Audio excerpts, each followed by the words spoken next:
દર્દીઓના આરોગ્ય અને જીવન સાથે રમત રમી રહેલ કેટલીક હોસ્પિટલ અને કેટલાક ડોક્ટરોની આરોગ્ય ક્લિનિકો તેમજ કેટલાક લેભાગુ ડોક્ટરો વિરુદ્ધ કડક કાર્યવાહી કરવા બાબત સુરત નવસર્જન ટ્રસ્ટે આવેદનપત્ર આપી રજૂઆત કરી છે।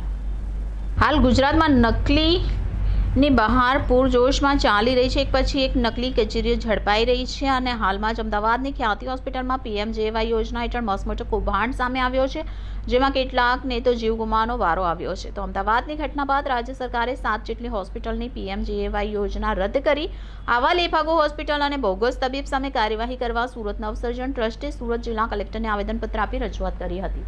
અત્યારે કલેક્ટર કચેરી શાના માટે આવ્યા?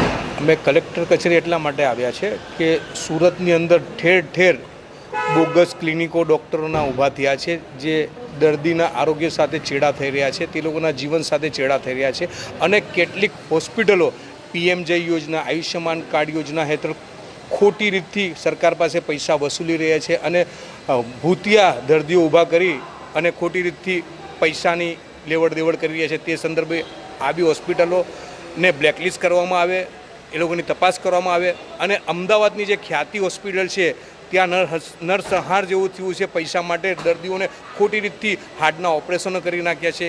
એવી હોસ્પિટલો અને ડૉક્ટરોને તાત્કાલિક કડક અને શિક્ષાત્મક કાર્યવાહી કરવામાં આવે। સુરતની અંદર પણ ઘણા એવા ડૉક્ટરો છે જે અયોગ્ય છે, તે લોકો પાસે ડિગ્રી નથી, જે ઉધના, પાંડેસરા, બેસ્તાન, સચિન, ડિંડોલી, લિંબાયત ત્યાં ખોટી રીતથી દર્દીઓને ટ્રીટમેન્ટ આપે છે, બાટલાઓ ચડાવે છે અને એ લોકોના આરોગ્ય સાથે ચેડા કરે છે અને કેટલીક ટ્રીટમેન્ટની અંદર તો દર્દીઓનું મૃત્યુ પણ થાય છે। એ સંદર્ભે અમે આજે કલેક્ટર કચેરી CDHOને એક આવેદનપત્ર આપ્યું છે અને અમદાવાદની અંદર મુખ્યમંત્રીશ્રીને અને કમિશનરેટને પણ અમે એક આવેદનપત્ર પાઠવ્યું છે કે આ લોકો વિરુદ્ધ કડક અને શિક્ષાત્મક કાર્યવાહી કરવામાં આવે અને આની અંદર સિટિંગ જજની, હાઈકોર્ટના સિટિંગ જજની તપાસ પણ કરવામાં આવે તેવી અમારી માંગ સાથે અહીં આવ્યા છે।